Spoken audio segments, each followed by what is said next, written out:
So you went out there and you did an improv scene exactly like your favorite improviser would. You nailed it like point by point, beat by beat, exactly how your favorite person from Dropout TV or Whose Line Is It Anyway, or, whatever, anything you may have been watching where you saw talented improvisers doing talented improvising, you were like, I'm going to be exactly like them. You did it and it bombed. What happened? Why? You did it perfect, exactly like them. That's what we're going to talk about today. Why, when you try to do exactly the same thing as somebody else, it doesn't quite work for you, even when you're pulling it off like exactly to the letter. So you need to work on being yourself. You're great. There's nothing wrong with that. When you go out there and you start emulating other people in the improv space or anywhere else, you're starting to emulate people from movies or stand-up comedians or cartoons, anything that you think is funny. You heard, a great line and you're trying to deliver lines just like that character would, or maybe even sometimes just kind of cribbing what they said and trying to jam it into a scene.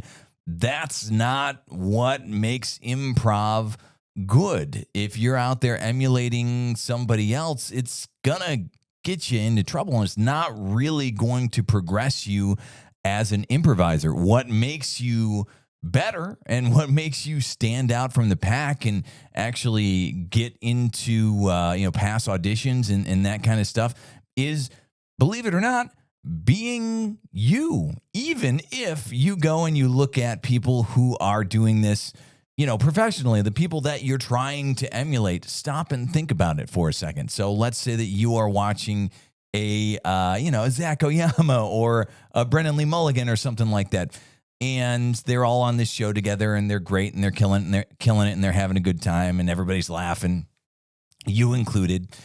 They're not trying to be each other. They each have their own thing. One of them might be more understated more of the time. One of them's thing might be they're, usually doing a little bit more bravado and fancifying things and stuff like that. And they're not trying to be each other or do each other's thing, if that makes sense. So when you go out there, why do you think that would work for you? Even if you're looking at people that you are in the same improv group with, and you're like, wow, they are great. Like, they kill me every time. You don't need to be like them in order to also be great. What you need to do is be yourself and then just kind of stick to the basics, and everything else comes along with that. So here's an example. Let's say that you are in a scene, and in this scene, it is set in the Wild West, and you're like, oh, great. This is fantastic. I just saw an episode of, I don't know, pick TV show, Rick and Morty or something like that, where they were in the Wild West and they had these lines in there that were killing, or there was this accent in there. Oh, there was a guy who talked like this and he was killing it. I'm going to do that. And it bombs. So the reason is your best bet is to be yourself as a cowboy in that scenario, not necessarily emulating another character that already exists. So when you are in space, be you, but an astronaut you. What would you do if you were an astronaut? Same thing for everything. Pirate, wherever else you might happen to be. Grocery store, be you in the grocery store. And it's going to make things a lot easier for you. It's going to make things a lot easier for your scene partner, which is what you're always trying to do. If you don't come in and just try to emulate stuff you've seen or heard or, put on a pedestal and want to be. Even if you think you're not as good at being a pirate as, Matt Mercer is or something like that, that's fine. Just be you being a pirate, and it's going to be a lot better than you trying to be somebody else being a pirate, if that makes sense, right? So that's the first rule of not emulating. Be yourself. Second is every once in a while, yeah, you like throw some voices out there, do some characters. That's not bad per se, but do your own voices and characters as often as you can. And also, if it's not a voice or a character that you have got well practiced, then maybe don't just randomly throw it into a scene, because it's a lot harder to maintain a voice or an accent or even mannerisms sometimes than you think it is over a long period of time. Maybe you've got, one great line, like I don't know, you do a great stoner voice like Beavis and Butthead or Cheech and Chong or something like that, or maybe something more contemporary if you're from this decade. But let's say you do those voices really well. Do you do those voices really well, or do you do 5 or 6 lines that those characters do pretty well? Could you carry on an actual conversation talking about other things? Like, let's say that you are really good at I don't know, the 5 or 6 cliche lines. Let's use Rick and Morty again. That Morty does on there. The oh boy or whatever. I'm failing to come up with what the cliche ones are, but you get the point. You can do those lines great, but let's say that the scene moves to somewhere else or something else, and now you've got to talk about daffodils and you got to talk about butterflies and things like that, and the stuff that goes with that character and that voice you have to maintain throughout the rest of that scene. And you can't just throw in catchphrases that you've mastered the inflections of and things like that. You have to do whole conversations back and forth with whatever lines come up. It's a lot harder, and it's not just specific characters, it's accents. If you don't know how to do an accent, if you're in a scene and you get tossed the prompt of, okay, you are Dutch folk and you don't know how to do a Dutch accent, don't try. Figure out some way to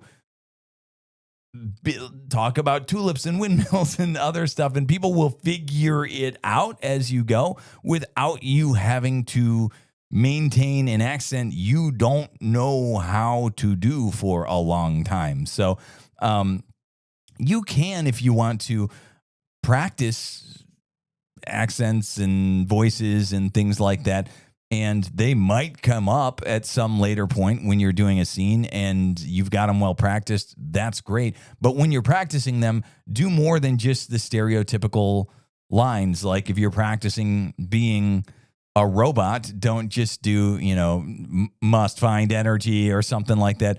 Do a robot who is cleaning their house when you are cleaning your house for practice. So go through and as you're mopping and sweeping and doing the windows, do your robot character doing those things. Tell yourself what you're doing in the robot voice as the robot character. That's how you practice, is by doing things that character might not necessarily be doing, and using that voice and mentality and things of that nature. It'll be still something that might not come up in your scenes. Like you might have spent your whole weekend practicing robot, and then you go to improv the next day and it's pirate. So whoops, don't just because throw robot into the pirate scene. It might be funny, depending. If it comes up organically, it might be funny. But don't try to shoehorn it in there because, oh man, I've been practicing robot. That's why it's hard. That's why I say it's better usually, especially when you're just starting out, to, instead of doing the voice or going like hard on